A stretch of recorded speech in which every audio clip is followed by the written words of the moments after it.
Con la venia de la Presidencia. Buenas tardes, compañeras y compañeros. Las y los integrantes del Grupo Parlamentario del Partido de la Revolución Democrática expresamos nuestro rotundo rechazo al deslinde de la responsabilidad en el ejercicio y gestión negligente que la administración actual endosa. El 2 de septiembre anterior vimos el intento del nuevo PRI de revivir lo que antaño fue el Día del Presidente, en el cual prevalecían irreflexiva y exageradamente los elogios y aplausos hacia el titular del Ejecutivo Federal, donde el objetivo principal de dicha farsa es convencer a la gran mayoría de los mexicanos inconformes de que México está en el rumbo correcto. Es de reconocerse que el teatro y faramalla del que fuimos testigos las y los mexicanos en torno a ese evento es digno de un espectáculo de primer nivel, en el cual se cuidaron todos los detalles que justificaran lo injustificable. Por ello, es que en el mensaje se omitieron y disfrazaron cifras que por sí mismas no son preocupantes y revelan el estado real de la economía nacional. El día hoy, 5 de septiembre, es el momento en el que como legisladores hagamos un análisis detallado y objetivo de los resultados obtenidos por el Ejecutivo Federal en su primer año.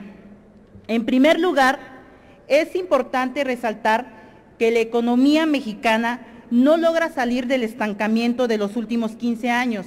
Enrique Peña Nieto, como candidato presidencial, afirmó que en su mandato México sería sinónimo de una economía poderosa y blindada ante las coyunturas que padecen otros países, compromiso que aún no se cumple.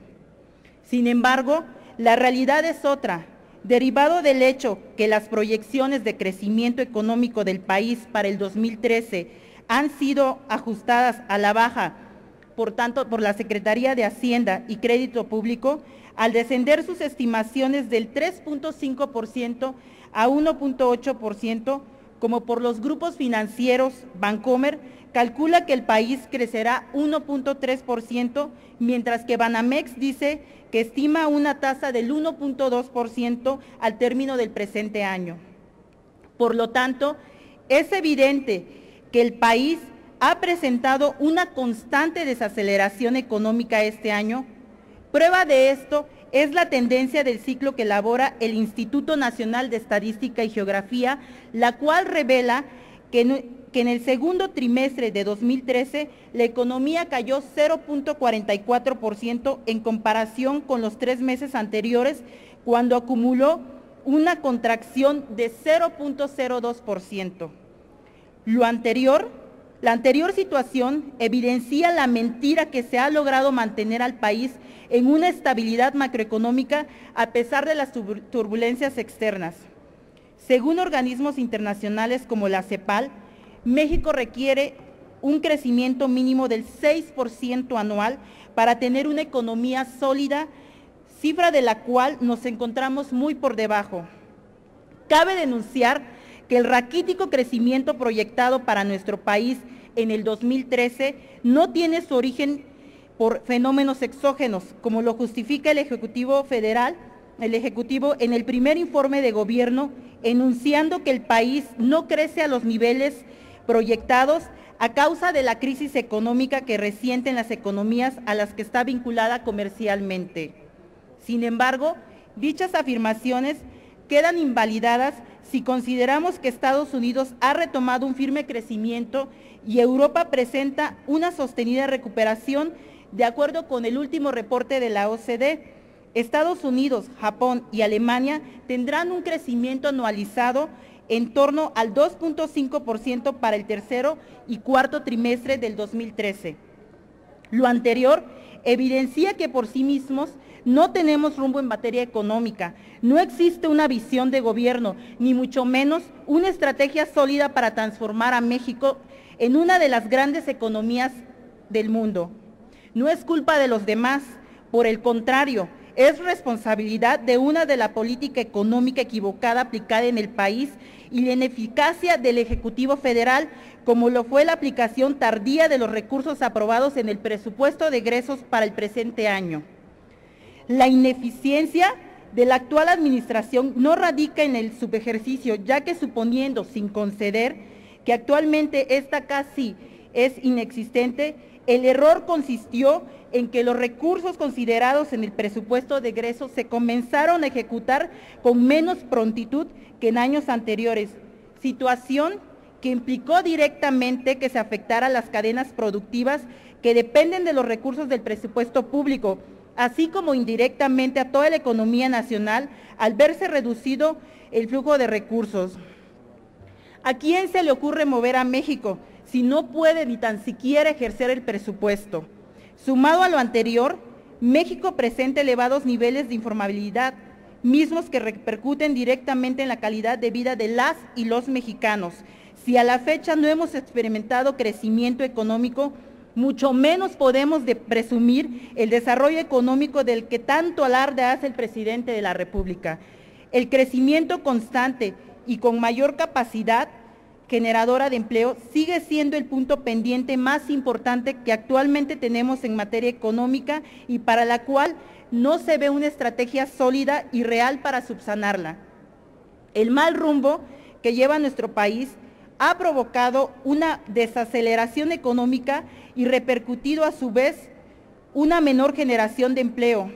Peña Nieto se ha quedado corto en la instrumentación de políticas que hagan operativa la reforma laboral que tanto impulsó y defendió el año pasado, misma que hasta el momento no ha dinamizado las contrataciones formales, mucho menos ha logrado establecer el programa de contrataciones de jóvenes.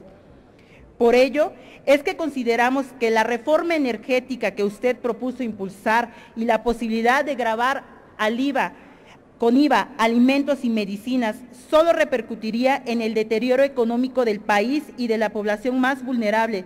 Categóricamente decimos no a la privatización de la renta petrolera nacional y no al IVA en alimentos y medicinas.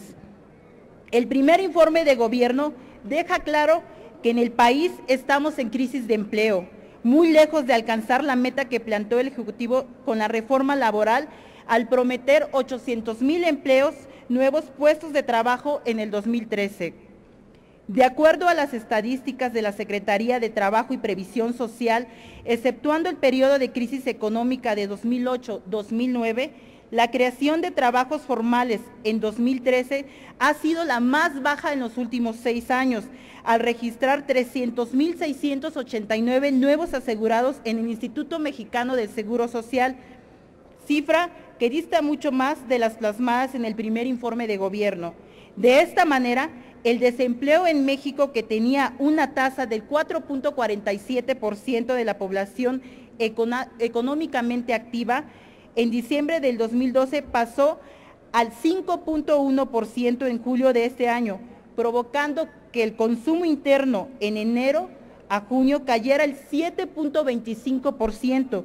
En ese orden de ideas, la única conclusión que obtiene de esto es que efectivamente la reforma laboral impulsada por Peña Nieto el año pasado bien merece ser llamada la Cruzada Nacional contra el Empleo Formal en México. El empleo no crece, el aparato productivo no satisface la demanda de puestos de trabajo y la economía informal sigue creciendo por encima de la economía formal.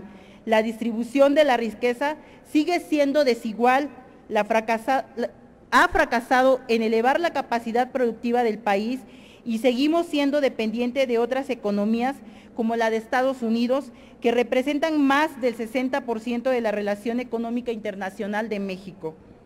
Para crear empleos suficientes es indispensable que la economía crezca. Sin embargo, ha decrecido a tal grado que diversos analistas económicos y financieros nacionales e internacionales aseveran que el país empieza a entrar en un esquema de recesión. Según el INEGI, la inflación en México se ubicó en el 3.47% en julio de 2013, cifra que coincide con el primer informe de gobierno. Sin embargo, es la tercera tasa más alta entre los países que pertenecen a la OCDE y el reporte mensual de este organismo internacional detalló que el promedio de inflación de los 34 países miembros fue del 1.9% en el séptimo mes, lo que significa que la tasa de México es casi doble. Por su parte, la inflación mide el componente de alimentos en México fue del 3.7% durante julio de este año, más alta que el promedio de otros países de la OCDE, que citó en el 2.2%. Hagámonos esta pregunta: ¿realmente México ha crecido en los últimos 9 meses? Las estadísticas reales no mienten. Aún así, los gobiernos priistas siguen aplicando las viejas prácticas, queriendo engañar a las y los mexicanos con cifras falsas, mismas que colocan al país en la antesala mundial, en un lugar de privilegio en su realidad virtual. El problema económico de México se resuelve con visión de Estado a largo plazo y no con mentiras, termino, presidente, y falsos discursos. El primer informe de gobierno es más un deseo del Ejecutivo que un verdadero informe del Estado que guarde el país, dejando claro que los resultados de este gobierno en su primer año de administración son raquíticos y en ciertos temas inexistentes. El país le sigue perteneciendo al oligopolio de empresarios poderosos, a la par de tener una enorme población que vive en la extrema pobreza. Señor presidente, la campaña ha terminado, el tiempo de las promesas y buenas intenciones se acabó. Es tiempo de gobernar y actuar por el desarrollo de México. Es cuanto. Gracias.